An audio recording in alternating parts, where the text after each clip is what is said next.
Ma fiancée a dit à ses amis qu'il est tellement pathétique au lit, je dois me saouler juste pour coucher avec lui, je mérite tellement mieux que ce loser décevant. Elle a ajouté qu'elle est seulement avec lui pour son argent, puisqu'il est inutile dans tous les autres domaines. Alors j'ai annulé le mariage, repris ma voiture, et maintenant je prospère pendant qu'elle s'effondre. Accrochez-vous Reddit, voici l'histoire de comment j'ai découvert que ma fiancée depuis 3 ans me prenait pour son distributeur automatique personnel, tout en planifiant de m'abandonner devant l'hôtel, et comment j'ai fait en sorte qu'elle comprenne que les actes ont des conséquences. Cela s'est déroulé sur une période d'environ 6 mois, jusqu'à il y a seulement 2 semaines, et je suis encore en train de tout assimiler. J'ai besoin de me libérer de ce poids car, honnêtement, je suis encore un peu choqué de voir à quel point tout s'est parfaitement déroulé. Parfois, l'univers a vraiment un sens de la justice. Laissez-moi commencer par vous donner un peu de contexte, afin que vous compreniez quel genre de personne je suis et pourquoi cette trahison m'a autant affecté. J'ai 29 ans, je suis un homme, et je travaille comme chef de projet pour une entreprise de construction ici à Denver. Je gagne environ 87 000 $ par an. Je ne suis pas riche, mais je vis confortablement. Je suis avec la même entreprise depuis 7 ans, j'ai commencé comme estimateur adjoint et j'ai gravi les échelons. Je suis vraiment compétent dans ce que je fais.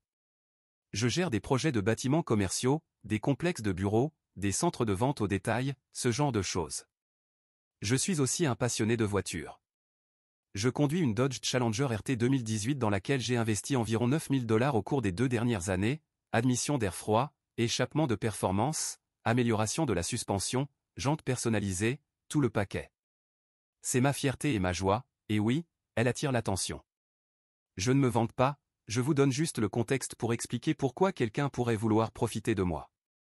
Je m'entraîne 4 fois par semaine, je mesure 1,85 m, je suis en bonne forme et je n'ai jamais eu de mal à rencontrer des femmes. Je ne suis pas un gars désespéré qui tomberait normalement dans les griffes d'une croqueuse de diamants, mais Ashley était différente, du moins c'est ce que je pensais. J'ai rencontré Ashley il y a 3 ans à la pendaison de crémaillère de mon pote. Elle avait 25 ans, absolument magnifique, le genre de femme qui fait tourner les têtes en entrant dans une pièce, de longs cheveux blonds, une silhouette parfaite, des yeux bleus brillants et ce sourire capable d'illuminer un stade. Elle travaillait comme coordinatrice des réseaux sociaux dans une petite agence de marketing et semblait avoir sa vie bien en main. La première chose qui m'a attiré chez elle, ce n'était pas juste son physique, c'est qu'elle semblait vraiment s'intéresser à moi en tant que personne. Elle me posait des questions sur mon travail, mes loisirs, mes objectifs. Elle riait à mes blagues, me touchait le bras quand elle parlait et, à la fin de la soirée, j'étais complètement accro. Nos premiers rendez-vous étaient incroyables. Elle semblait impressionnée par ma voiture, mon travail, mon appartement. Elle portait des tenues incroyables et me disait à quel point j'étais différent des autres hommes qu'elle avait fréquentés. La chimie physique était explosive. Elle me faisait sentir que j'étais l'homme le plus intéressant du monde. Avec le recul, j'aurais dû remarquer qu'elle commandait toujours les plats les plus chers au restaurant, ne proposait jamais de partager l'addition et oubliait toujours son portefeuille quand on sortait. Mais je gagnais bien ma vie et elle en valait la peine. Du moins, c'est ce que je me disais. Nous avons emménagé ensemble au bout d'environ 10 mois. J'ai proposé que nous mettions tous les deux nos noms sur le bail, mais elle a dit qu'elle était entre 2 emplois et que son crédit n'était pas bon. Aucun problème, me suis-je dit, je vais m'occuper du bail, elle contribuera comme elle peut. Je couvrais environ 85% de nos dépenses, mais elle gardait l'appartement propre et semblait vraiment tenir à moi. Ashley avait cette façon de me faire sentir que je fournissais pour quelqu'un qui l'appréciait. Elle s'enthousiasmait pour les petites choses que je lui achetais, elle cuisinait parfois pour moi, même si c'était souvent des plats à emporter qu'elle commandait. Elle me disait toujours à quel point elle avait de la chance d'avoir trouvé quelqu'un de si responsable et attentionné. Environ 1 an après notre emménagement, elle a commencé à parler de mariage, pas de manière insistante, juste en laissant des indices. Elle me montrait des bagues de fiançailles en ligne, parlait des mariages de ses amis, mentionnait combien ce serait agréable d'avoir ce genre de sécurité et d'engagement. Je n'étais pas encore prêt. Je voulais m'assurer que nous étions financièrement stables d'abord, mais j'ai commencé à y penser sérieusement. Le déclic est venu il y a environ 18 mois, quand elle est devenue plus sérieuse sur le calendrier. Elle faisait des commentaires sur le fait que toutes ses amies se fiançaient et qu'elle se sentait à la traîne, qu'elle s'inquiétait pour son horloge biologique, qu'elle voulait juste savoir que nous construisions quelque chose de permanent. Alors j'ai fait ce que je pensais être la bonne chose. J'ai commencé à économiser pour une bague, pas n'importe laquelle, je voulais lui offrir quelque chose de spécial. J'ai fait des recherches sur les diamants, visité des bijoutiers, et j'ai finalement choisi un solitaire de 1,5 carat dans une bijouterie haut de gamme du centre-ville. Elle m'a coûté 9200 $, ce qui était une grosse somme pour moi, mais je voulais qu'elle comprenne à quel point j'étais sérieux. J'ai passé 6 mois à économiser pour cette bague. J'ai fait des heures supplémentaires, vendu certaines pièces de ma voiture, sauté des déjeuners, fait tout ce que je pouvais pour mettre de l'argent de côté. J'ai même pris des petits boulots le week-end pour aider d'autres entrepreneurs à faire des estimations et de la planification de projets. La demande en mariage a eu lieu le soir du Nouvel An, au sommet du plus haut bâtiment de la ville. J'avais réservé une salle à manger privée, engagé un photographe, fait livrer des roses. Tout cela m'a coûté 1200 $ de plus, mais voir son visage quand elle a dit oui en valait vraiment la peine. Elle a immédiatement publié des photos sur les réseaux sociaux. Je suis la fille la plus chanceuse du monde, a-t-elle écrit, j'ai enfin trouvé la personne avec qui je veux passer ma vie. La publication a reçu plus de 800 mentions j'aime et des dizaines de commentaires d'amis et de membres de la famille nous félicitant. Nous avons organisé la fête de fiançailles chez mes parents 2 mois plus tard. Ashley voulait inviter tout le monde, ses amis, sa famille, ses collègues, tout le monde. Elle a dépensé 2800 $ en décoration, traiteur et photographie, bien sûr tout cela sur ma carte de crédit, mais elle semblait tellement heureuse, et tout le monde n'arrêtait pas de me dire à quel point j'avais de la chance d'avoir trouvé quelqu'un d'aussi belle et gentille. Nous avons fixé la date du mariage pour le printemps suivant et avons commencé à planifier immédiatement. Ashley avait des idées très précises sur ce qu'elle voulait. Le lieu devait être parfait, 6000 $ pour la salle de réception. Le photographe devait être le meilleur de la ville, 4500 $ pour le forfait mariage. Les fleurs devaient être exotiques et uniques, 3200 $ pour les arrangements floraux. J'étais déjà à 22 000 $ de dépenses de mariage avant même que nous ayons commandé les invitations ou acheté sa robe, mais Ashley ne cessait de dire que c'était notre journée spéciale et que nous ne pouvions pas lésiner sur la qualité. Elle faisait la moue si je suggérais quelque chose de moins cher et me rappelait que c'était un événement unique dans une vie. J'ai commencé à faire encore plus d'heures supplémentaires, accepter des projets supplémentaires le week-end et même emprunter 5 000 $ de mon plan 401K pour suivre le rythme des dépenses. Mon compte épargne était en train d'être anéanti, mais je me disais que c'était un investissement dans notre avenir. Pendant cette période, j'ai commencé à remarquer quelques changements dans le comportement d'Ashley. L'intimité physique, qui avait été une grande partie de notre relation, a commencé à diminuer de manière spectaculaire. Elle avait toujours une excuse, trop fatiguée du travail, pas bien, stressée par les préparatifs du mariage, mal de tête, peu importe. Quand nous étions intimes, elle semblait distraite, comme si elle faisait ça machinalement. Je pensais que c'était juste le stress lié aux préparatifs du mariage et au travail. Elle avait aussi commencé à sortir plus souvent avec ses amis, soirées filles tous les vendredis, brunch entre filles tous les dimanches, dîners imprévus en semaine qui duraient tard. Quand je demandais si je pouvais venir parfois, elle me disait que c'était du temps entre filles et que cela ne m'intéresserait pas. Je lui faisais totalement confiance. Pourquoi ne l'aurais-je pas fait? Elle allait devenir ma femme. Il y a 3 mois, j'ai attrapé la pire grippe de ma vie. Je parle d'une fièvre de 103 degrés Fahrenheit, je ne pouvais rien garder dans l'estomac, des douleurs corporelles si fortes que je ne pouvais pas sortir du lit. J'ai manqué une semaine entière de travail, ce qui ne m'était jamais arrivé auparavant. Je suis d'habitude le type qui vient au bureau avec un gros rhume et qui travaille quand même. Ashley a décidé de travailler depuis la maison cette semaine-là pour s'occuper de moi, bien qu'en réalité elle restait surtout dans la chambre d'amis que nous avions transformée en bureau, passant des appels vidéo et faisant je ne sais quoi que font les coordinatrices de réseaux sociaux. J'étais trop malade pour vraiment prêter attention à ce qu'elle faisait, je voulais juste dormir et récupérer. Le 3e jour, j'étais allongé dans mon lit, me sentant comme si un camion m'avait percuté, quand j'ai commencé à entendre des voix venant du mur.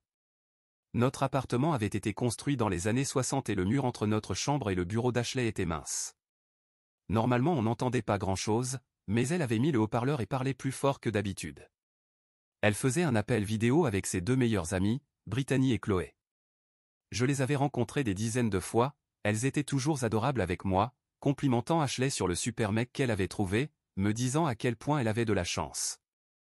Elles avaient été demoiselles d'honneur à notre fête de fiançailles et devaient l'être aussi à notre mariage. Au début, elles parlaient juste de travail et du mariage récent d'une amie commune, conversation banale entre filles. Mais ensuite, la conversation a pris une tournure qui m'a glacé le sang. Au moins Sarah épouse quelqu'un qu'elle est vraiment excitée d'épouser, a dit Brittany, pas comme certaines personnes que je connais qui se contentent de la sécurité financière.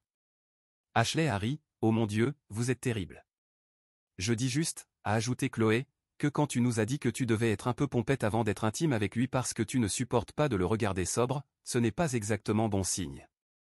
Je me suis redressé dans le lit malgré le vertige, tendant l'oreille pour entendre chaque mot. Mon cœur battait si fort que j'avais peur de manquer quelque chose. Ce n'est pas si grave, a dit Ashley, mais elle riait. Ryan va bien, il n'est pas hideux ou quoi que ce soit, il est juste tellement peu attirant que j'ai besoin de quelques verres pour passer à l'acte. Vous l'avez vu, ce n'est clairement pas une tête d'affiche hollywoodienne. Meuf, tu nous as littéralement dit le mois dernier que tu dois être ivre pour coucher avec lui, a dit Brittany. Ce n'est pas aller bien, c'est se contenter de quelqu'un que tu trouves physiquement repoussant. Écoutez, a dit Ashley, et je l'ai entendu s'installer plus confortablement, comme si elle se préparait à une longue conversation. Ryan est stable, il gagne bien sa vie, il me vénère littéralement, et il est trop reconnaissant de m'avoir pour remettre en question quoi que ce soit que je fais. Tu sais à quel point c'est agréable avoir quelqu'un qui paie pour tout et ne pose jamais de questions, c'est quand même agréable. Bien sûr, je dois être un peu pompette avant qu'on soit intime, parce qu'honnêtement, le regarder sobre, c'est juste Burke. Mais c'est un petit prix à payer pour la sécurité financière. Mon estomac s'est noué, j'avais l'impression que j'allais vomir, et pas à cause de la grippe. Mais tu ne veux pas de passion ? A demandé Chloé. Tu ne veux pas quelqu'un qui fait battre ton cœur plus vite ? J'avais ça avec Tyler, a répondu Ashley, et regarde où ça m'a mené, le cœur brisé. Ryan est peut-être peu attirant physiquement, mais il est fiable, il ne me quittera jamais, parce qu'il pense qu'il a de la chance de m'avoir. C'est un peu dur, a dit Brittany, mais elle était clairement amusée. C'est pragmatique, a dit Ashley. J'ai 28 ans, je ne peux pas perdre de temps avec des mecs qui n'ont pas leurs finances en ordre. Ryan a un super boulot, il parle déjà d'acheter une maison après le mariage, et il est tellement insécure à l'idée de me perdre qu'il fera tout pour me rendre heureuse. Et pour les enfants ? A demandé Chloé. C'est la meilleure partie, a dit Ashley, et je pouvais entendre le sourire dans sa voix. Il planifie déjà d'avoir des enfants. Il sera l'un de ces maris qui travaillent tout le temps pour subvenir aux besoins pendant que je resterai à la maison comme mère au foyer. J'aurai la maison, la voiture, le style de vie, et si je m'ennuie, eh bien, c'est pour ça qu'il y a les coachs personnels et les profs de yoga. Les trois ont éclaté de rire. Tu es horrible, a dit Brittany, mais clairement elle ne le pensait pas comme une critique. Je suis maligne, a corrigé Ashley. J'ai appris de mes erreurs. Les beaux mecs comme Tyler, c'est fun, mais ça ne paie pas les factures. Ryan n'est pas vraiment beau, mais c'est mon ticket pour la vie que je veux. Est-ce qu'il sait que tu le trouves physiquement repoussant ? A demandé Chloé. Tu plaisantes ? Il pense qu'il est incroyable. Je bois juste un peu avant qu'on soit intime et je fais semblant à chaque fois. Je lui dis à quel point il est merveilleux après. Son ego est tellement fragile que si je lui disais que j'ai besoin d'être pompette pour tolérer de le toucher, il pleurerait probablement. C'est vraiment cruel, a dit Brittany. C'est de la survie, a répondu Ashley. Tu sais combien d'argent j'ai pu économiser en vivant avec lui ? Il paie tout, le loyer, les charges, la nourriture, le paiement de ma voiture, l'assurance, même mes cartes de crédit. J'ai réussi à économiser presque $18 000 juste parce que je n'ai rien à payer. Quelques verres avant de me coucher, c'est un petit prix à payer pour ce genre de sécurité financière. Fille maligne, a dit Chloé. Tirant tout ce que tu peux. Oh, je compte bien le faire, a dit Ashley. Après le mariage, je vais le convaincre d'acheter une maison. Il sautera sur l'occasion de me faire plaisir. Ensuite, je vais avoir un accident et tomber enceinte, quitter mon travail et vivre de ses revenus pendant qu'il s'épuise à essayer de me garder heureuse. Et s'il se rend compte de ce que tu fais ? A demandé Brittany. Il ne le fera pas, a dit Ashley avec assurance. Il est trop désespéré de me garder. Je le teste parfois juste pour voir jusqu'où je peux aller. Je l'ignore pendant des jours, j'annule des plans à la dernière minute, je flirte même avec d'autres mecs juste devant lui. Il s'excuse et fait encore plus pour me plaire. C'est vraiment cruel, a dit Chloé. C'est du business, a répondu Ashley. Je suis jeune et attirante maintenant, mais ça ne durera pas éternellement. Je dois sécuriser mon avenir financier pendant que je peux. Ryan n'est pas l'homme de mes rêves, mais c'est mon filet de sécurité. Et le meilleur, c'est qu'il est tellement reconnaissant de recevoir la moindre attention de ma part qu'il pense qu'il fait une bonne affaire. J'étais là, malade comme un chien, écoutant la femme que j'aimais réduire toute notre relation à une simple transaction financière. 3 années de ma vie, et je n'étais pour elle qu'un salaire ambulant, quelqu'un de si repoussant physiquement qu'elle devait être ivre pour être intime avec moi. Mais la conversation n'était pas finie. En parlant de Ryan, a dit Brittany, comment se passe l'organisation du mariage? C'est incroyable, a dit Ashley. Il paie absolument tout et j'ai le contrôle total sur chaque décision. J'ai déjà dépensé plus de 25 000 $ de son argent et on n'a même pas fait la moitié. Je vais avoir la robe de mes rêves, le lieu de mes rêves, le photographe de mes rêves, tout. Waouh, ça fait beaucoup d'argent, a dit Chloé. Pas mon argent, a ri Ashley. Je lui dis juste à quel point c'est important pour moi, que c'est notre journée spéciale, et il sort son portefeuille. C'est comme avoir un compte bancaire personnel qui ne se vide jamais. Et après le mariage? A demandé Brittany. C'est là que le vrai plaisir commence, a dit Ashley. J'ai déjà repéré une maison en banlieue, elle coûte environ 420 000 $, mais Ryan est tellement désireux de me rendre heureuse qu'il trouvera un moyen de se l'offrir. Je vais probablement tomber enceinte juste après la lune de miel pour qu'il ne puisse plus faire marche arrière. Tu es diabolique, a dit Chloé, clairement impressionnée. Je suis pragmatique, a répété Ashley. Ma mère m'a toujours dit d'épouser pour la sécurité et de chercher l'excitation ailleurs. Ryan n'est pas assez intelligent pour comprendre ce que je fais vraiment. J'ai saisi mon téléphone avec des mains tremblantes et j'ai commencé à enregistrer la conversation. Je ne sais pas pourquoi, peut-être qu'un instinct m'a dit que j'aurais besoin de preuves plus tard. J'ai enregistré environ 25 minutes d'eux en train de parler de moi comme si j'étais une cible dans une escroquerie. Quand elles ont finalement raccroché, je suis resté là à fixer le plafond, ma fièvre me paraissant soudain être le moindre de mes problèmes. 3 ans de ma vie, 3 ans à penser que j'étais l'homme le plus chanceux du monde parce que cette femme magnifique m'aimait, et elle m'avait utilisé tout ce temps.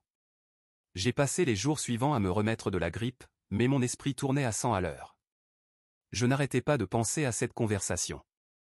Chaque interaction avec Ashley au cours des 3 dernières années prenait soudain un sens horrible et nouveau, pourquoi elle n'avait jamais proposé de payer nos sorties, pourquoi elle oubliait si souvent son portefeuille, pourquoi elle commandait toujours les plats les plus chers au restaurant, pourquoi elle faisait la moue quand je suggérais des options moins coûteuses pour le mariage, pourquoi elle sortait plus avec ses amis et était moins intime avec moi. Mais j'avais besoin de savoir jusqu'où cela allait. J'avais besoin de comprendre exactement avec quoi je devais composer. Quand Ashley est partie travailler lundi, j'ai fouillé dans ses affaires. Je sais que c'était une atteinte à sa vie privée, mais après ce que j'avais entendu, je pensais avoir le droit de connaître la vérité sur ma propre relation. Ce que j'ai découvert était dévastateur. J'ai consulté son téléphone et trouvé des conversations par message avec Brittany et Chloé remontant à plusieurs mois, toutes parlaient de moi comme si j'étais une blague, des captures d'écran de choses chères qu'elle voulait que je lui achète, des échanges sur comment me manipuler pour que je paie des choses. Mais la pire découverte était les messages avec son ex-petit ami Tyler. Vous vous souvenez de lui, celui qu'elle avait mentionné pendant la conversation enregistrée, celui dont elle était censée être passée à autre chose depuis des années. Ils étaient en contact depuis tout ce temps, pas seulement des messages du style comment ça va, mais une vraie relation émotionnelle. Des messages comme tu me manques, ce qu'on avait me manque, et Ryan est tellement ennuyeux comparé à toi, et je pense que j'ai fait une erreur en choisissant la sécurité plutôt que la passion. Tyler vivait à Miami, travaillait comme coach sportif, gagnait à peine assez pour survivre, mais Ashley était toujours accrochée à lui. Elle lui avait même envoyé des photos de sa bague de fiançailles avec des messages comme « Regarde ce que mon fiancé ennuyeux m'a acheté, et j'aurais préféré que ce soit toi ».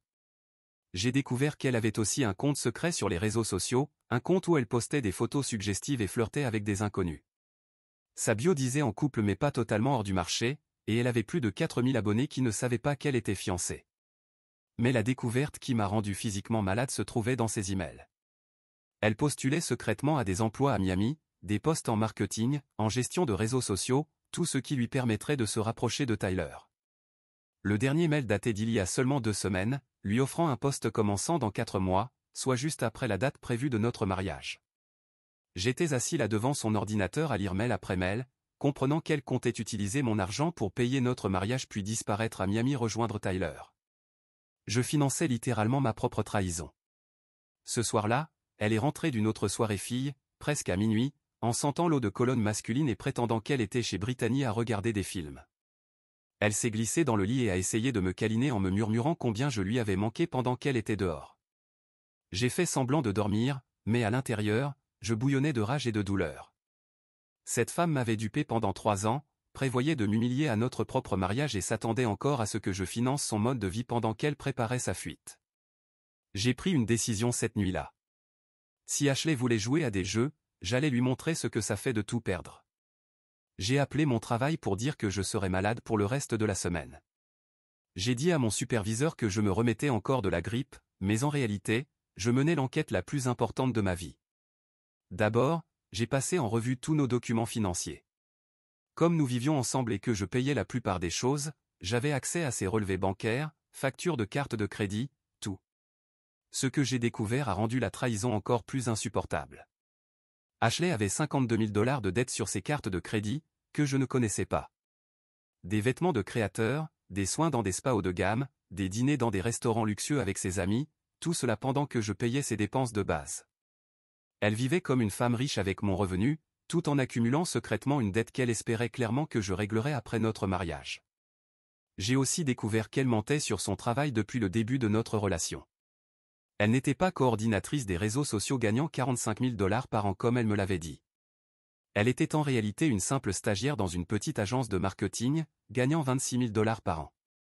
Elle utilisait de faux bulletins de salaire et de faux documents fiscaux pour me faire croire qu'elle contribuait plus à notre foyer qu'en réalité.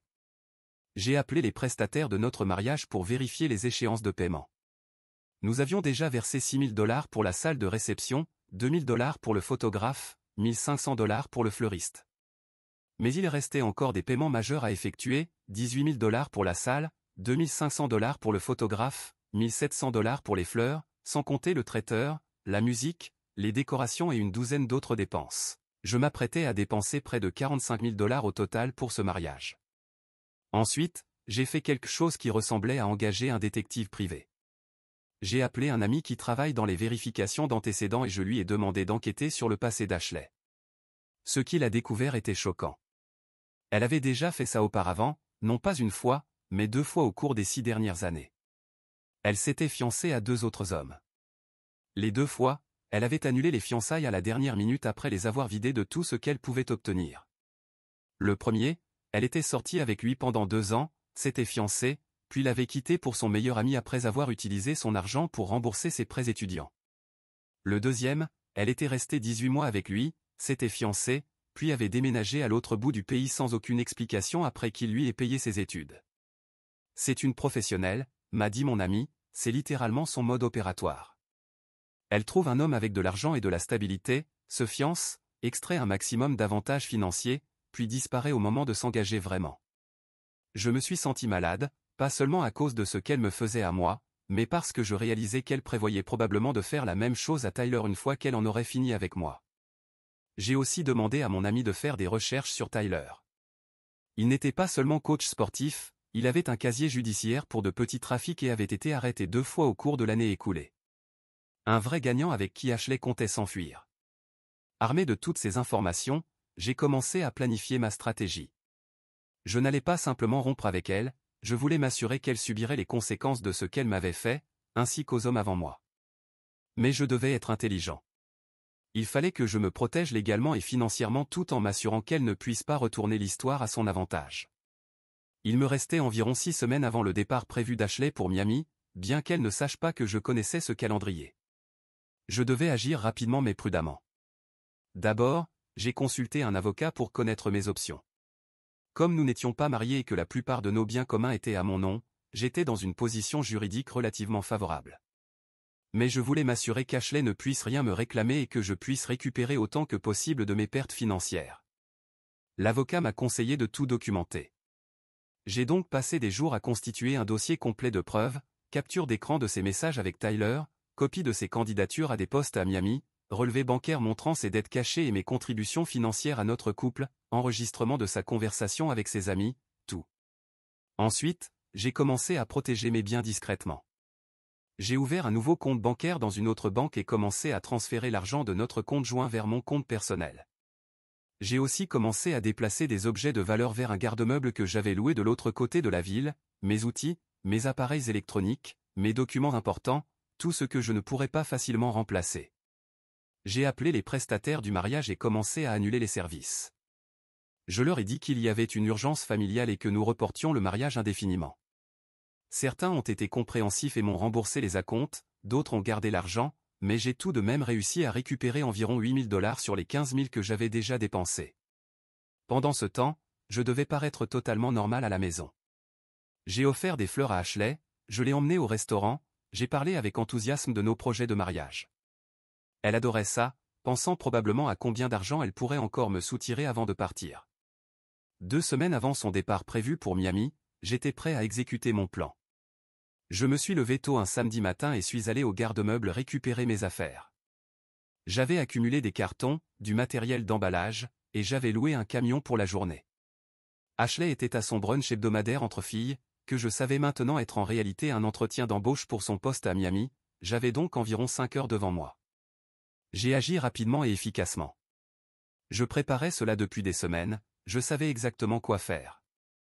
D'abord, j'ai emballé tout ce qui m'appartenait, mes vêtements, mes meubles, mes appareils électroniques, mes outils, mes objets personnels, tout ce que j'avais apporté dans la relation ou acheté avec mon propre argent.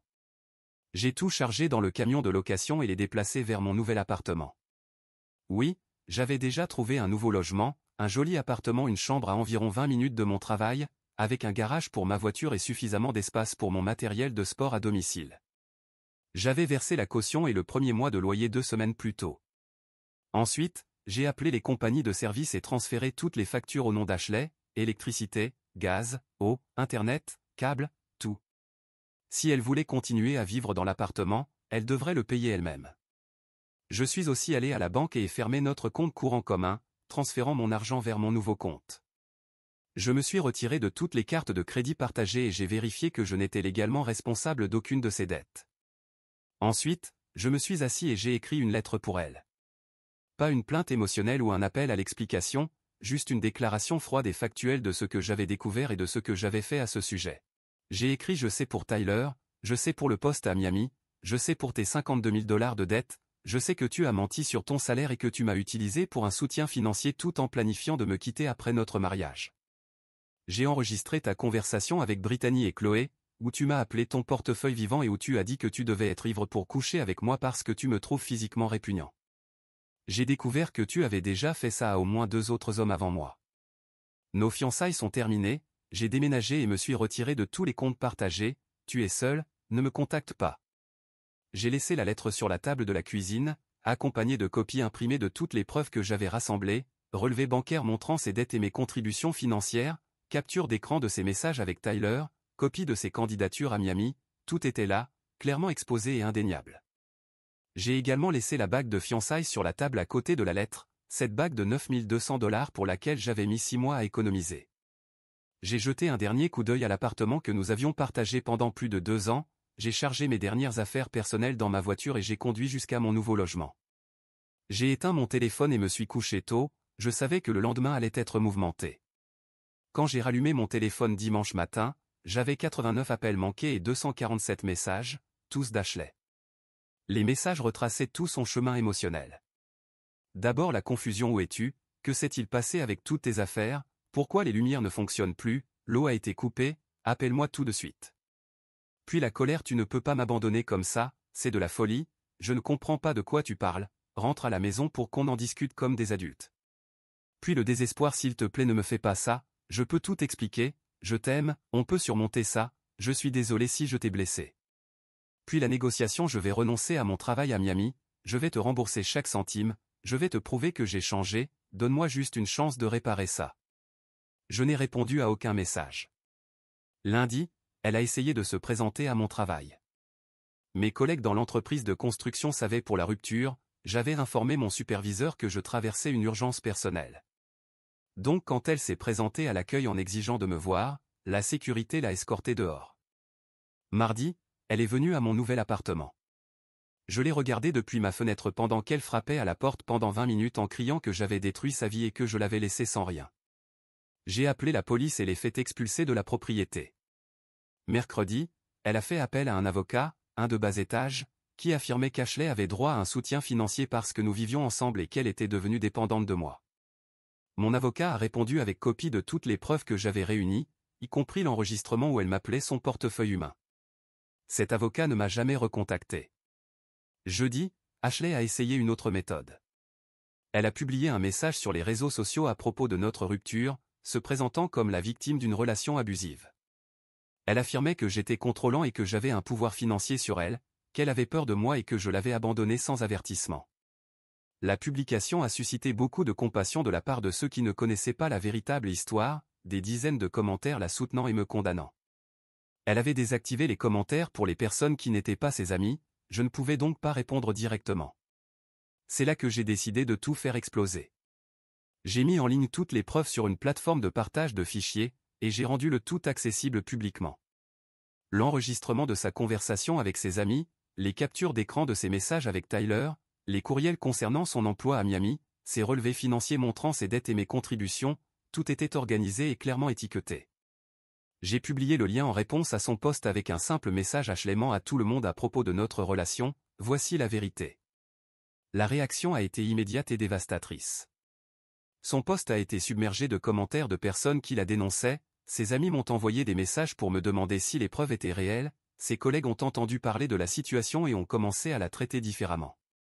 Mais la partie la plus satisfaisante fut ce qui arriva avec Tyler. Quand il a entendu l'enregistrement d'Ashley parlant de son plan pour tomber enceinte et quitter son emploi, il a réalisé qu'il allait être sa prochaine victime. Il m'a même appelé directement mec, je n'avais aucune idée qu'elle jouait sur les deux tableaux, m'a-t-il dit. Elle m'a dit que tu étais contrôlant, qu'elle te quittait pour être avec moi. Je croyais l'aider à échapper à une situation toxique. Elle m'a dit que tu étais un ex toxique dont elle était complètement détachée. J'ai répondu, elle me demandait de lui envoyer de l'argent depuis des mois, a-t-il dit, elle me disait qu'elle avait besoin d'aide pour s'éloigner de toi.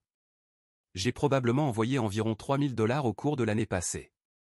Tyler a fini par m'aider, il m'a envoyé des captures d'écran de toutes leurs conversations montrant comment elle le manipulait lui aussi. Il prévoyait de lui faire sa demande en mariage quand elle déménagerait à Miami, sans se douter une seconde qu'elle comptait l'utiliser de la même manière qu'elle m'avait utilisé. Vendredi matin, j'ai reçu l'appel que j'attendais. Ryan, la voix d'Ashley était faible et brisée. Que veux-tu Ashley? J'ai besoin de ton aide. Quoi? J'ai perdu mon travail. Mon patron a vu toutes les preuves que tu as publiées et il a dit que je ne représentais pas les valeurs de l'entreprise. Et je suis en train d'être expulsé parce que je ne peux pas payer le loyer sans ton aide. Ce n'est pas mon problème. S'il te plaît. Elle pleurait maintenant. Je n'ai nulle part où aller. Mes parents ne me parlent plus depuis qu'ils ont entendu l'enregistrement. La plupart de mes amis pensent que je suis une horrible personne. Je dors dans ma voiture. Tu aurais dû y réfléchir avant de passer 3 ans à m'utiliser. Je sais que j'ai tout gâché.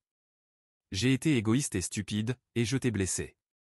Mais s'il te plaît, je t'en supplie, aide-moi juste à comprendre ce que je dois faire. Je ferai n'importe quoi. N'importe quoi? Ai-je demandé. Oui, n'importe quoi. Bien. Alors voilà ce que tu vas faire, ai-je dit calmement. Tu vas te débrouiller toute seule. Tu vas trouver un travail et payer tes propres factures. Tu vas te trouver un endroit où vivre. Et tu vas faire tout ça sans mon aide. Mais je ne peux pas. Tu peux, ai-je interrompu. Tu es jeune et attirante, n'est-ce pas? Ce sont tes propres mots. Tu as économisé $18 000 en ne payant rien pendant que nous vivions ensemble. Tu devrais t'en sortir. Ryan, s'il te plaît. Et Ashley, ce boulot à Miami qui te rendait si excité, Tyler ne veut plus rien avoir à faire avec toi. Il s'avère qu'il n'aime pas être utilisé, lui non plus. Comment tu sais pour? Je sais tout, ai-je dit. Je le sais depuis des mois. Tu croyais vraiment que tu pouvais m'utiliser pendant 3 ans et t'en aller comme si de rien n'était, sans conséquence? Elle a commencé à sangloter. Je suis désolé. Je suis tellement désolé. Je sais que je ne mérite pas ton pardon, mais s'il te plaît, j'ai juste besoin d'aide pour me relever. L'aide dont tu as besoin n'est pas financière, ai-je dit. Elle est professionnelle. Tu dois parler à quelqu'un pour comprendre pourquoi tu crois que c'est acceptable de traiter les gens comme tu m'as traité, moi et les hommes avant moi. Les hommes avant moi? Je sais pour David et Marcus aussi. Je sais que c'est ton schéma. Trouver un homme avec de l'argent, se fiancer, l'utiliser jusqu'à ce que tu sois prête à passer au suivant. Eh bien, félicitations Ashley, tu viens d'utiliser ton dernier homme. J'ai raccroché. C'était il y a 3 semaines. J'ai appris par des amis communs qu'elle avait dû retourner vivre chez ses parents dans l'Ohio. Tyler ne veut plus entendre parler d'elle. Elle travaille dans un magasin de détail, essayant de rembourser ses dettes.